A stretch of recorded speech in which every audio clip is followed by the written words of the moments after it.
today's collectible spot, we are having a look at the Comic Cave Studios Iron Man 3, the 1/12 scale collectible figure of Iron Man Mark 40 shotgun.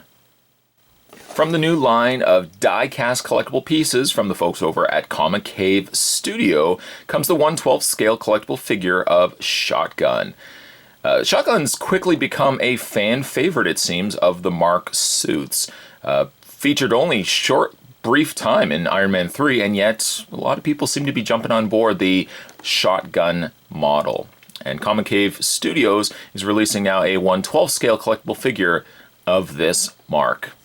Spin around the side of the box, and we've got the 1/12 scale collectible figure shotgun Iron Man Mark 40 down below Comic Cave Studios, and on the back, just like a tech spec design of the Mark suit.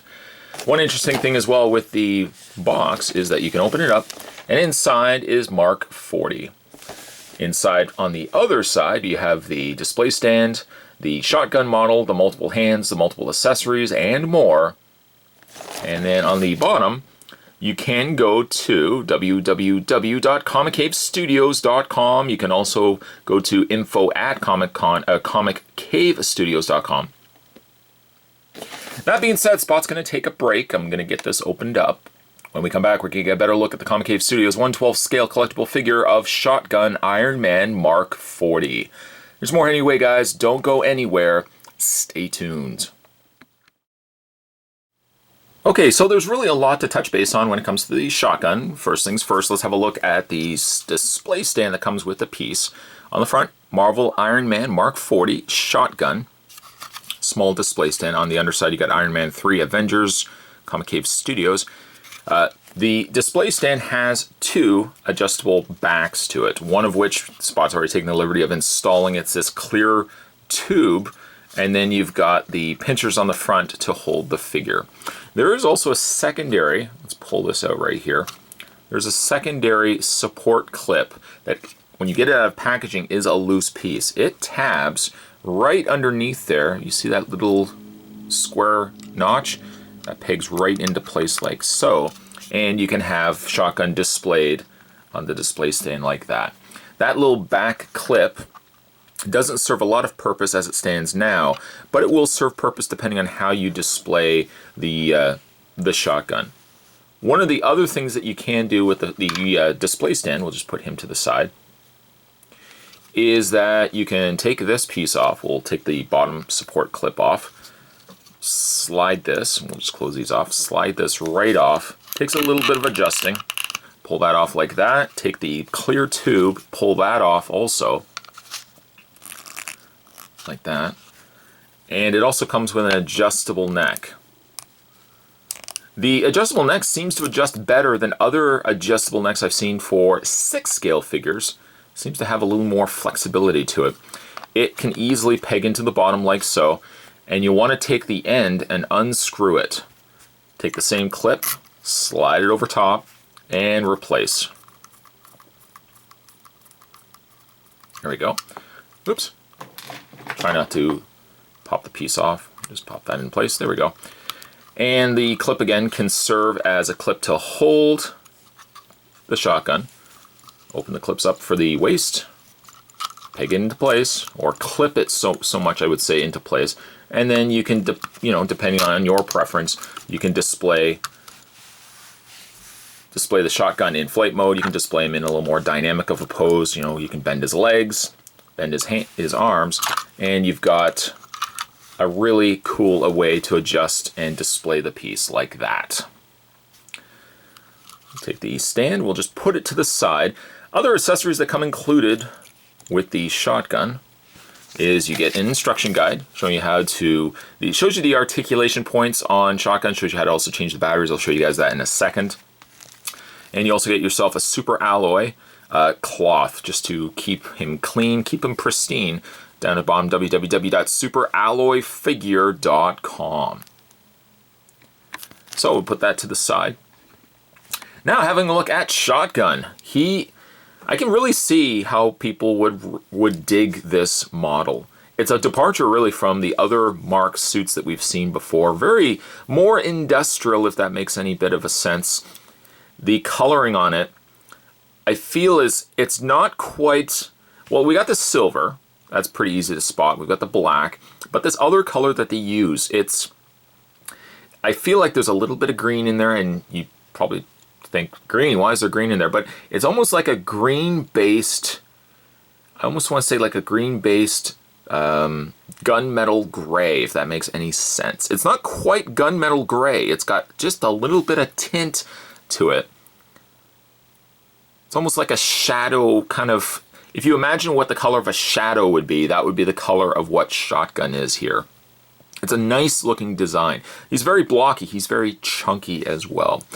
Now, to install the batteries, and luckily the folks over at Comic Cave have already gone ahead and they've installed the batteries. You don't have to get the batteries installed just yet when you get them out of packaging. But you wouldn't do is take the bottom lower torso, take the top torso, and you need to separate this section here. Not this section. You don't want to separate this section, but you want to separate the torso right at the abdomen from the lower abdomen. Take that, unpeg that, and then right here is where you want to install the batteries. Again, if the batteries are already installed, you don't have to worry about it just yet.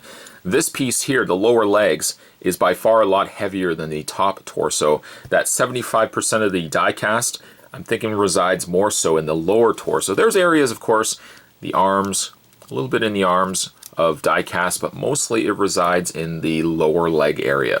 So we just take the torso, top torso, peg that into the bottom. To activate the light features, you want to switch around to the back here, and there is a switch at the top. Flip it on. Not only do you have the arc reactor light up, very bright I might add, very bright light up, but you also have his eyes light up, and it may not be as visible because he has a visor going across the top, but what you can also do is take the visor, and be very careful, that visor also slides up. He's got a more stumpy, not really so much stumpy, but a more squished face, it seems. Maybe what's throwing it off is the lower area is colored in, whereas if this was the same color as the rest of the top, but it does have a very distinct face versus some of the other Mark suits. And again, that visor can close just back down over there like that. I don't recall actually Tony ever having the shotgun with the visor up, although again, very quickly seen in the movie. And he immediately loses it, sadly, after that. I think his arm gets severed off, the other arm gets ripped off, and then basically he's cut right down the middle. But a good looking piece, good solid paint, details aplenty on this piece as well. And when you pick it up, you do feel that sense of quality. Like it has that weight to it that you come to expect with these smaller die cast pieces. Play Imaginative did it very well, and now Comic Cave Studios, who are taking over for these pieces, did a bang up job on Shotgun here. Let's touch base on some of the other accessories you get included with the piece. You get a screwdriver, which of course is there for changing out the battery. Don't have to do that necessarily just yet, but it's nice to have a little small screwdriver. You also get a couple of different rocket blasting projectile pieces that you can add to Shotgun.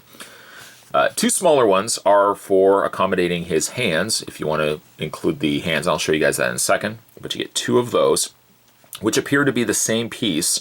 Little pegs at the top. You'll use those to, of course, peg into the hands. And you've got a much larger piece, because if you remember, in the movie, it's certainly one of the only few that I really remember seeing it, where you see a repulsor, a jet propulsioned fire coming out from the back of Shotgun. And usually they would come from either side, or they come from his feet. That would propel the suit. But it was one of the few suits I remember seeing where there was actually propelled rocket exhaust coming out from the middle of his back. And you can simulate that actually quite nice with this added projectile piece. You just, again, what you want to do is clip it right into, you see it right in there. Might not be able to see it, there's a little dark area. Take that clip and just, again, clip that in place. It's very secure, it's not going to go anywhere.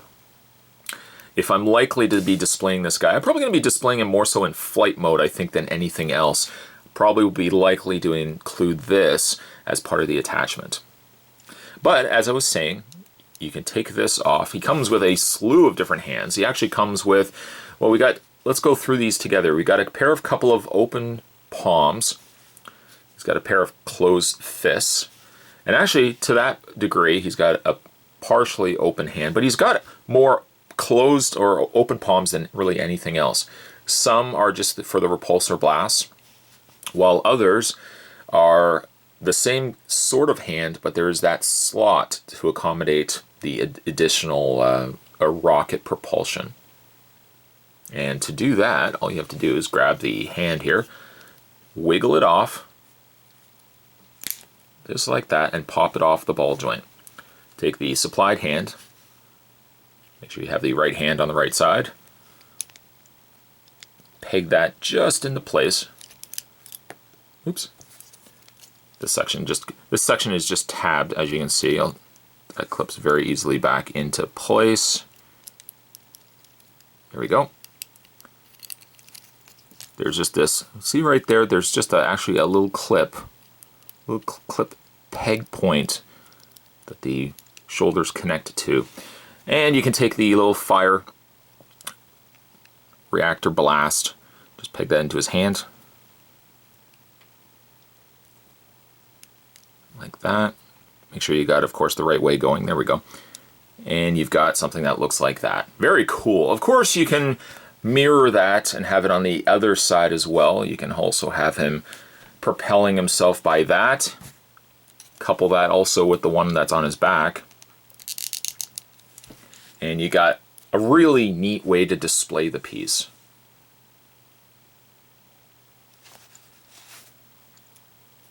He is a smaller piece too, so he doesn't have per se the light up features in his hand, whereas the larger pieces of course had. But again, because of his size, that's not too much of a problem. I guess the only thing as a small critique, I would say, the only thing that kind of is a bit of a pain is just the shoulder pad area. Especially doing it on camera, it's hard to see that little peg point, but it just clips into place. And we get something, again, that looks like that. When it comes to his articulation, well, again, he certainly has a lot going for him. His head is on a ball joint, but it's also hinged, so it rotates left and right. It doesn't rotate as much as you would think, and obviously that is due to the fact that it lights up, because if it lights up, you don't want the circuitry interrupted at all, or you don't want to be twisting or bending the wire too much. And it does also have that hinge in the neck. It has as much of a hinge, just enough to get it, obviously, if he's in flight mode. And there goes the shoulder pad again. This is something that's a lot easier to do, again, if you not looking through a camera to do it. Because this section right here is hinged. So when it's hinged, you have to get it around, and you have to fit it against that little loop area. Again, peg that into place.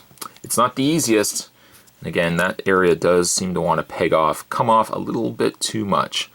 I haven't had any issues with this shoulder pad area yet, but this one shoulder pad seems to want to pop off a lot. Something that's a little easier to do when you have it off camera. As for the shoulders are on ball hinges, so they rotate forward and back.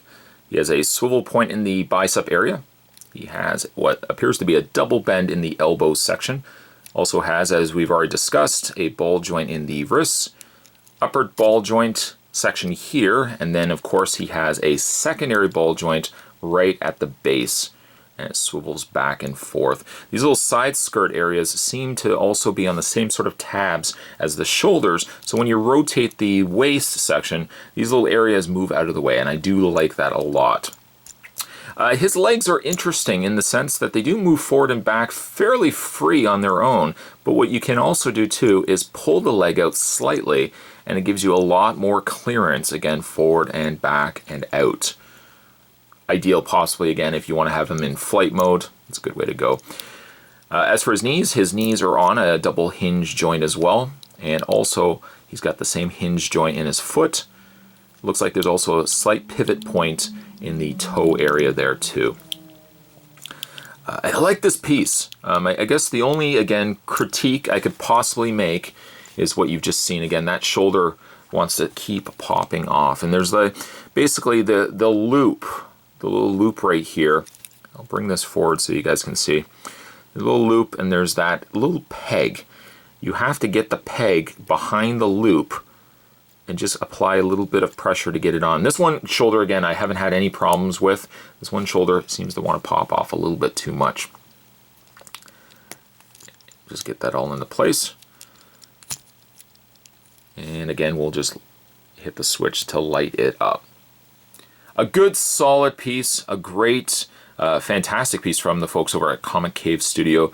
Again, kind of wish the shoulder was a little bit different, but the overall, very happy with the piece. It's got, again, that good bit of weight to it. It feels like a high-end quality piece, just again on a much smaller scale. I'll definitely put the links all certainly down below if you want to find it out. Check out more from the folks over at Comic Cave Studio. Today's toy spot, we're having a look. Today's collectible spot, we're having a look at the Comic Cave Studio Iron Man, the Mark 40 shotgun. Stay tuned, guys. Spot's going to have more collectible spots heading your way. Thanks for watching, as you always do. I'll see you next time.